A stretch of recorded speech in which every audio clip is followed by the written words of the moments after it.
Okay, 9 o'clock. Here we start. Well, I'm Christelle. I'm your host for the Exportia LAB, and Exportia Labs are monthly free webinars, which are helping you to scale up in the European market. And for this month of June, we are going to talk about European intellectual property. And we have a special guest. Thanks for being with us, Robbie. And thanks for having me, Christelle. And so the reason for this topic is we were talking with Robbie of FPA patent attorneys about the new European unitary patent systems. And I think for our exporters, it is an important topic. A lot of our customers are lodging patents, protecting their intellectual property. So I thought it would be a great topic for our June Exportia Lab. So I will leave it to you, Robbie. I'll let you introduce the FPA patent attorneys yourself, and then we can start. Yeah, thanks. So I'll start with myself. My name is Robbie Bookerum. I'm a senior associate at FPA Patent Attorneys. I have an engineering background, so predominantly mechanical engineering. I specialize in sort of the medtech space, manufacturing, really anything that's sort of the other side of life sciences. So I do a bit of software as well, and a lot of the physical sciences. As far as our firm's concerned, FPA Patent Attorneys is one of the premier firms in the country. We have over 20 attorneys across the firm in offices in Melbourne, Sydney, and Singapore. We have attorneys who straddle all the technical area, from the biotech, the chemistry, pharmaceutical space, all the way to, I guess, the more physical sciences and engineering. So yeah, look, I think that's a pretty good wrap on our firm. We handle patent applications for our clients, big and small, both in Australia and New Zealand, as well as helping through with patent filings in Europe, which is one of the big jurisdictions for our clients. Great, and for our clients too. That's why we're here today. That's brilliant. I'll let you go through the content. Yep. So I think before we start talking about the new unitary patent system, it's worth having an understanding of the existing, I'll call the classic EPC system. This system is still going to be in place, so it's not as if it's being replaced by the unitary patent system. So it's worth having an understanding of that. I guess what countries are covered by the unitary patent will be important to understand, as well as sort of a comparison of the two systems. I guess what the implications are on if you've already got European patents, as well as getting a bit of an idea on sort of the costing side of things. Yeah. Great. So we'll do a first concept of the three points. You'll explain the context to us. And then from the comparison to the, what happens if we already have a patent, we'll have a bit of a Q&A session. So to all the attendees, you're welcome to lodge a question at any time, and in the chat or in the Q&A. So I'll be monitoring it. So I'll let you start, Robbie. Cool.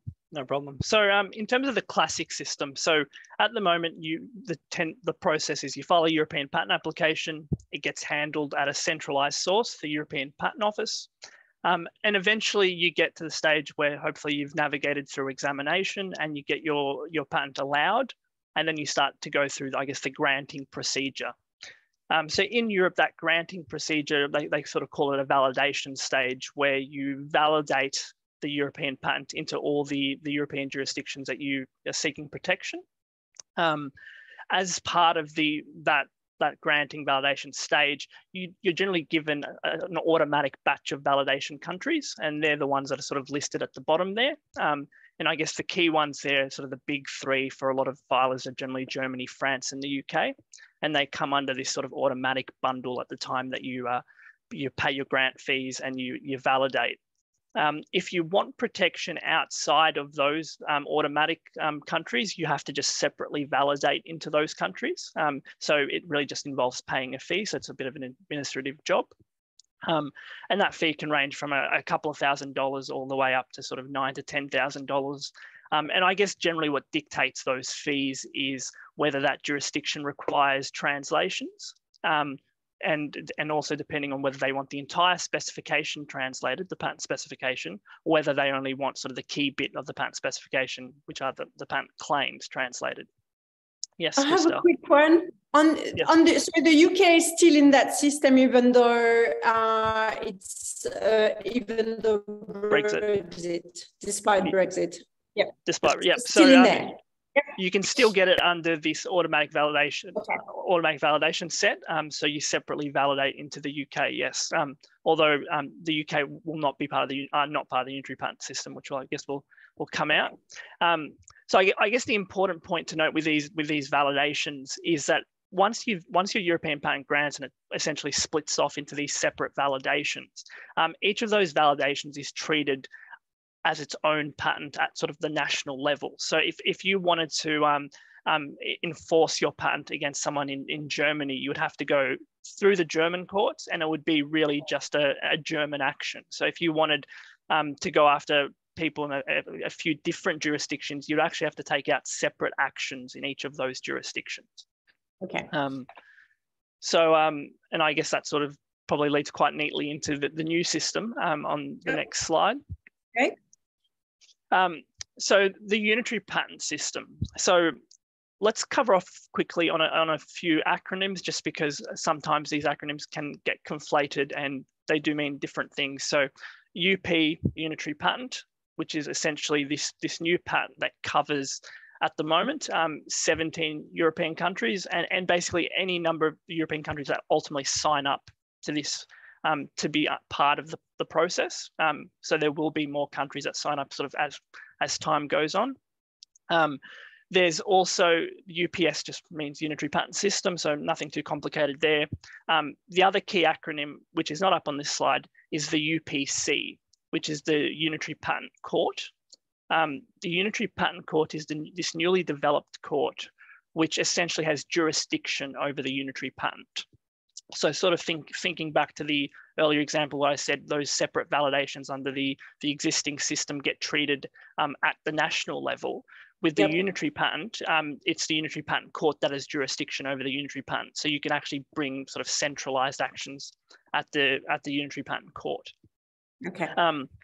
In terms of the actual application stage of the procedure, it's the same thing. You file a European patent application, centralized source, European Patent Office, navigate through examination, get through to allowance and grant. And then that's where sort of the decision-making process starts to really kick in. So what ideally you would like to know by the time you get to allowance in Europe is what countries do I actually want protection in? And I guess for the purposes of this example, I've sort of just listed off, let's say you wanted the UK, Switzerland, France, and Germany for argument's sake. So the UK and Switzerland are not part of the Unitary patent system. So if you wanted protection in the UK and Switzerland, you'd have to go down the sort of the classic route of validating separately into those countries. Yep. In the case of France and Germany, though, they are part of the Unitary patent system. So really your decision is, do I want to just validate separately in France and Germany, or essentially the way I would under the old system? Or do I want the Unitary patent where I will get France and Germany, but I'll also get the other 15 countries that are part of that system? So that there is a critical step in the decision making there, and it sort of comes down to I guess whether you want to be under the Unitary Patent Court jurisdiction or not, as well as what sort of country coverage do you want. If you do want the Unitary patent, you get the Unitary patent, and therefore you get your France, you get your Germany, you get your other 15 countries, but you know that you're going to be subject to the Unitary Patent Court. If you don't want to be subject to the Unitary Patent Court or are less interested in having all those countries, you can just simply validate in sort of the usual way. If you do validate in the usual way with France and Germany, there is a decision as to whether you want to take the active step to opt out of the Unitary Patent Court jurisdiction. If you don't make that call and you just validate in France and Germany, you could be pulled into the Unitary Patent jurisdiction, Unitary Patent Court jurisdiction, if someone brings an action, for instance, to the Unitary Patent Court and essentially sort of beats you to the punch.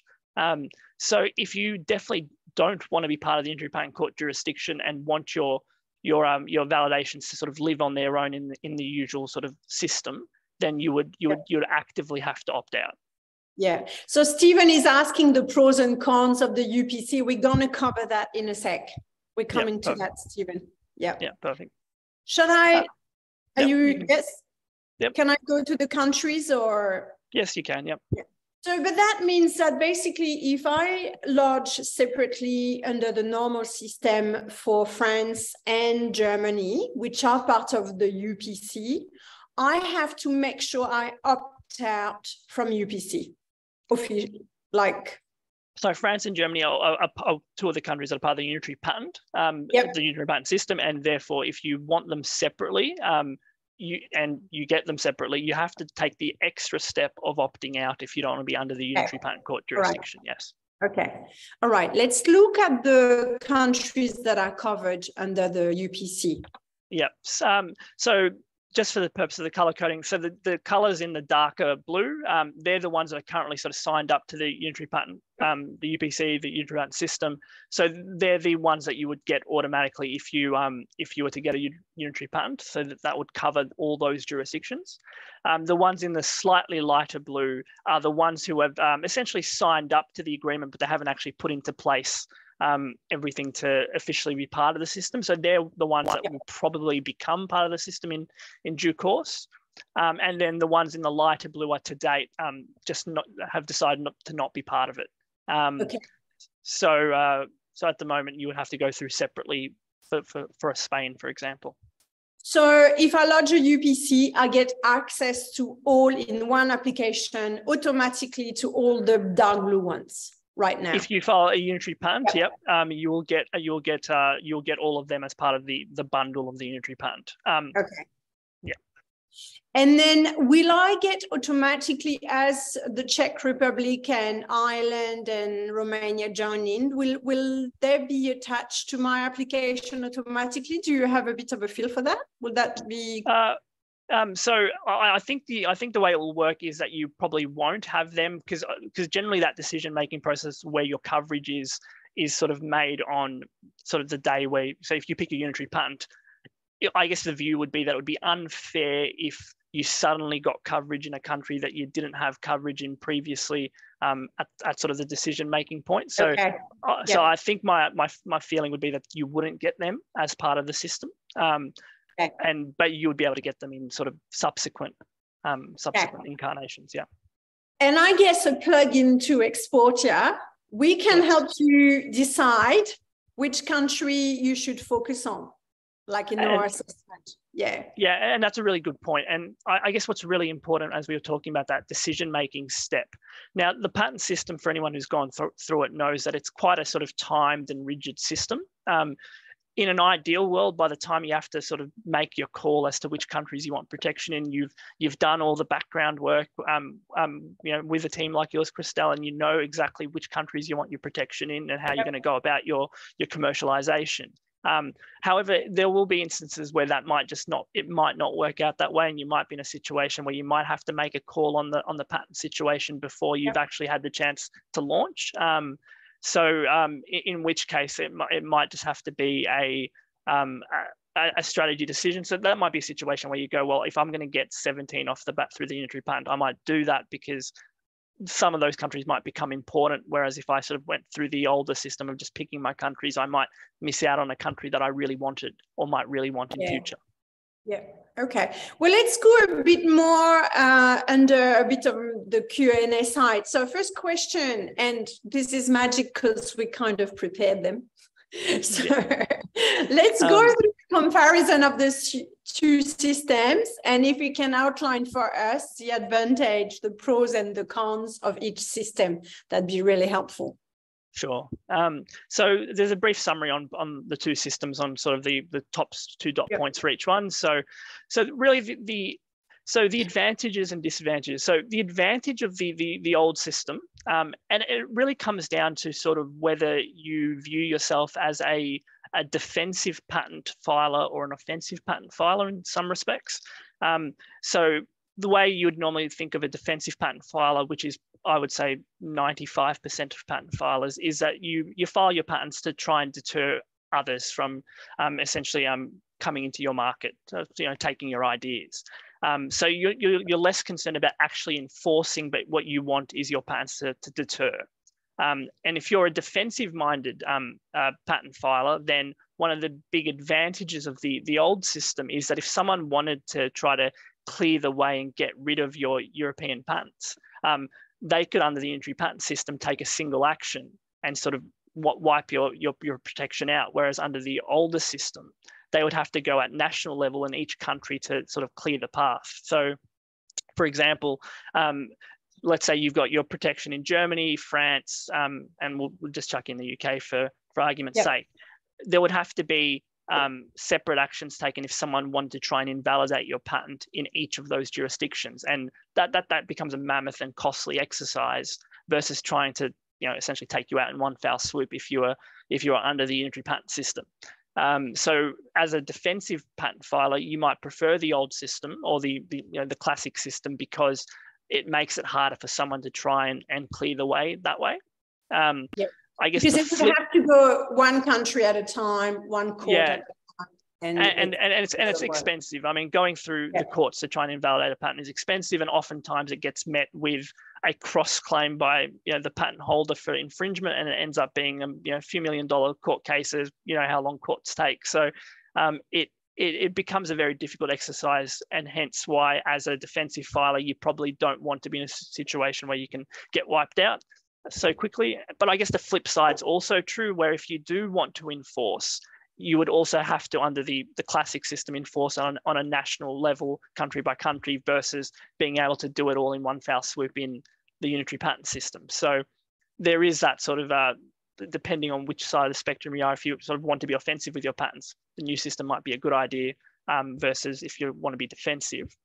I guess the other disadvantage with the existing system and advantage with the new system is around cost. And in terms of, and cost here really means for the value of, so to validate under the old system in, let's say, about 4 or 5 countries is the equivalent of getting the Unitary patent and getting coverage in 17. So if you want coverage in a lot of countries, the Unitary patent system is very beneficial from a cost perspective. You also only pay one renewal fee on the whole Unitary patent versus sort of paying renewal fees on each individual national level patent under the old system. So the new system, it's definitely the cost is its big plus. But I guess it's sort of a balance between cost and the patent side of the equation of how effective your patents are, which might favour the old system. So in terms of other points there, I think I've probably covered most of them. Obviously, under the UPC, the Unitary patent, you don't get all the, under the Unitary patent, you don't get all the countries. So you would still have to go out of your way to get separate validation. So normally, I would envisage it being a bit of a mix and match, because normally everyone wants the UK, and you can't get the UK under the Unitary patent system. So you're always going to separately probably validate in the UK. But you might sort of try to grab all the other countries under the Unitary patent, obviously knowing the possible downside of then being subject to the UPC for that. Yeah, I mean, for a business you would want to cover from the commercial side of things your main markets in the EU, which will be France, Germany, Italy, Spain, Sweden. So that's already a number of countries that makes it worthwhile already for your main markets, especially if you're dealing with a large business which has multiple branches in different parts of Europe. That could be interesting financially. So Stephen is asking, with regard to the automatic validations on the old system, is that included in the cost comparison you quoted? So the cost comparison really looks, the validation costs for grant are not that dissimilar. Where you really get bitten is renewal fees. So if you picture validating into 7 or 8 countries and you have to pay a yearly renewal fee on that, that's where the costs really build up versus paying one renewal fee on the Unitary patent. So so the cost bite really is renewal stage as opposed to the grant validation stage. Because the beauty of the automatic ones is you might get given your 7 or 8 countries at first instance, but if you don't want Monaco or you don't want Liechtenstein, you can just not pay the renewal fees and they'll just drop away. So there are ways of playing with that, but generally the cost bite, I would say, is more at the renewal level, less so the grant stage where you're just initially validating. Except for, I guess, well, actually, no, I should probably say the grant for the automatic countries. If you're separately validating beyond the automatic countries, then the cost bite does come in, because that's where you start paying anywhere from 2 to 8 grand for any of the non-automatic countries on top of the grant. So, okay. Yeah. Ross is asking when it came to effect. It already came to effect, right? It is officially come into effect the 1st of June. So hence, very topical topic. Yes. So it came into effect the 1st of June. There was a bit of what they call the sunrise period, the last sort of 3 months, where they, so if you've got an existing European patent, which I guess might be a sort of another question that might come out of this, is what happens if I've already got European patent protection? Is if you've got an existing European patent, you will have to opt out of the Unitary Patent Court to not be subject to it. It's a bit of an annoyance where you actually have to maintain the status quo with existing European patents, actually have to take a positive step and actually opt out. You can choose not to opt out, and the Unitary, your sort of separate validations will live on, but you're then subject to the possibility that someone tries to drag you into the new system by bringing an action before the Unitary Patent Court. So there's been a big rush to opt out a lot of existing European patents so that they're not subject to the Unitary Patent Court system in the last 3 months. That will most likely continue on. If you don't take any action, then, as I said, you just run the risk of possibly being caught up in it. If someone wants to come after you. Well, I guess it's more about, if someone wants to try and invalidate your patent in one foul swoop, and you haven't opted out, then they can try to do that in the Unitary Patent Court. But do bear in mind that your UK validation that would have come out of your sort of original European patent, that can never be subject to the Unitary Patent Court. So the UK validation will always live on its own at national level. It's really any of your other ones that are part of the Unitary Patent system, your Germanys, your France, etc., that could be caught up under the Unitary Patent Court jurisdiction if you haven't opted out. Yeah.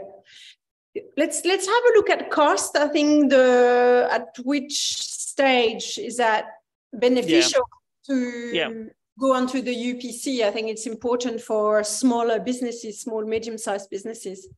Yeah, so it sort of leads on from the earlier question of that. The turning point generally is around, over the course of time, is generally around that 4 or 5 validation mark. So once you sort of get past sort of 5 validations, once you start factoring in yearly renewal fees, your Unitary patent will work out a lot cheaper for over 5 countries versus the old system. Whereas if you only have, and some people, it's quite typical that most people take the automatic countries with their European patent, don't validate anywhere else. They'll let the Monacos and the sort of the smaller countries that you get as part of the automatic batch fall away. And then they really just maintain Germany, UK, France.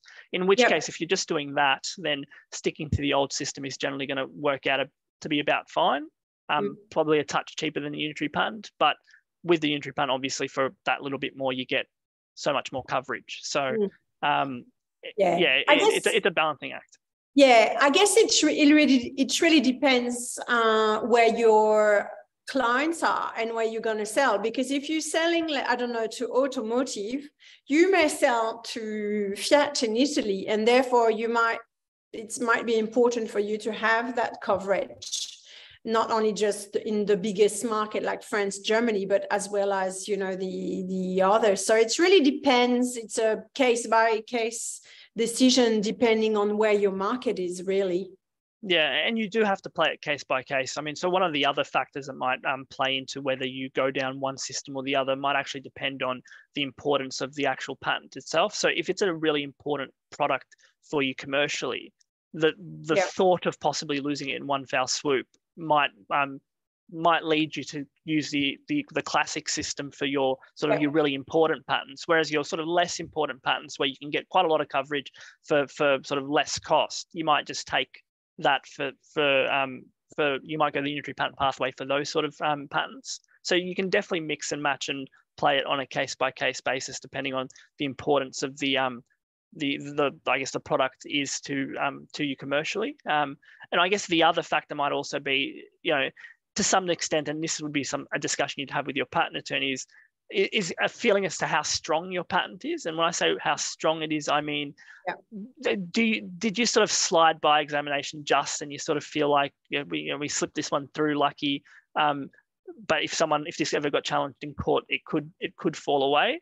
If you feel like your patent is on the weaker side, again, maybe the older system works for you better, because people would have to try to invalidate you at a national court level on a country by country basis, which is a lot harder, versus if you have a really strong patent and you feel like you got through examination well, and you feel like you've got a really strong, novel, inventive invention, then you might go, look, even if someone does try to go after me in one hit in the Unitary Patent Court, I feel like I've got a strong patent, so I don't think they'll be able to invalidate it, and therefore I can get so many countries through the Unitary Patent System for less cost. I'm going to go down that way with my strong patent. So I guess as a patent attorney, you would give that indication that yes, your patent is strong. We haven't come across too much similar type of innovation, or we feel it's really novel, or you would be able to. You'd be able to provide some indication based on how prosecution went with the application. Yes, yep. It's never foolproof, because when things get to court, generally there's sort of no stones unturned in terms of the level of, say, patent searching that gets done to try and find that killer document that maybe the examiner at yep. national examination level never found. And so sometimes you could think you have a strong patent, and there might be that killer document out there that was published somewhere in an obscure country that the examiner never found, but someone who's really trying to run a case against you might find, in which case it can be a bit of a false economy how strong your patent is. Yep. But generally you can get an indication if you can get through European examination and US examination, which are sort of the two big yes. ones. You can generally come away and go, look, I've probably got something pretty strong. With some comfort. But generally, these are the sort of discussions you'd have with your patent attorney. Ideally, you involve your patent attorney with these discussions around strategy. But equally, you would also want to involve people like yourself at sort of the earlier level as to what countries do I want. So as someone in my position is not going to be able to tell someone what their markets are going to be or where they're best to validate in. So that won't be the patent attorney job. That's more sort of probably your end of things, Christelle. Whereas we're at the end of, all right, we've got these patents. How do we sort of strategize around what countries we try to protect in, what's the best, from a cost perspective, but also what's the best from just the purely IP side. Yeah, because you've got the competitor side, you've got the client side, and where are they in Europe? You've got the distribution side and how your distribution is structured in Europe. So it's how you protect all those, your presence, depending on how you cover the market. So there's a commercial side to it too. I have a question from Stephen again. Great. Thank you for that. If I have a patent in France, Germany, UK with a highly technical product, how likely is it that I will get a serious competitor in another smaller European country? What is your general experience? I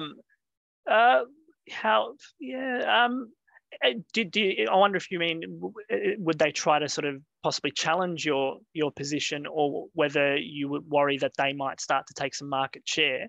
I guess if it's worrying about market share, I can say that it is not that unusual. I've seen in the past where you might have some new technical invention that comes out of a smaller European country. Generally, though, if they want to try and sell their product into a France or into a Germany or a UK where you've got your protection, then that's when you can go after them. If they're trying to just sell within their market, then to some extent you probably just cop that. Unless, of course, you don't, and you at an earlier stage decided that you wanted sort of that broader coverage. But you generally just have to make decisions around where do you think your key jurisdictions are, and where you're going to get most bang for your buck for your patents. And so for the record, the biggest companies in the world, they don't file in every country, not even close. You know, most of the biggest companies in the world might file in maybe sort of 5 to 10 countries at most. Probably a bit different when you start talking pharmaceutical companies, biotech companies. They might go a bit harder than that because dollars is less of an issue. But in sort of the technology space generally, even the biggest companies are quite selective with which countries they protect in, and those decisions are generally made based on sort of an acceptance to some degree that if a player in a smaller market is able to do some business in those smaller markets, you know, so be it. But if they then start trying to sell into our markets, then we've got patents there and we can start to look to enforce. Yeah. So that's what Stephen asked, just stake market share in an unprotected jurisdiction. So that's you do end up just having to possibly cop, you know, if someone in a smaller country where you don't have protection, you just cop that. But I guess the other element to IP that is worth also thinking about is there is also the side that is sort of the know-how, the trade secrets, etc. It's not just patents. So there's a lot of ways you can sort of still market your product as, say, superior in those countries and still sort of derive a lot of benefit that the smaller player might not have the capabilities of. So whilst you're not protected in the patent sense, you might have a lot of competitive advantage to still do quite well in those markets and keep innovating constantly as well, bringing new innovation constantly. We have also a question from Maddie. So that new patent system, it's really only applying to patent, not to trademarks into the European country. It's only patent. This is a patent system. Yes. So yes, it's just patents. The trademarks and sort of registered designs, they all work under different systems. So this is purely on patent. Yep. Okay. All right. So if anyone, we are pretty much done in terms of time. Does anyone have a last question before we wrap up? You're gonna get Robbie's contact details, and feel free to reach out to him separately as well if you have any question. You're gonna get it on the follow-up email from us.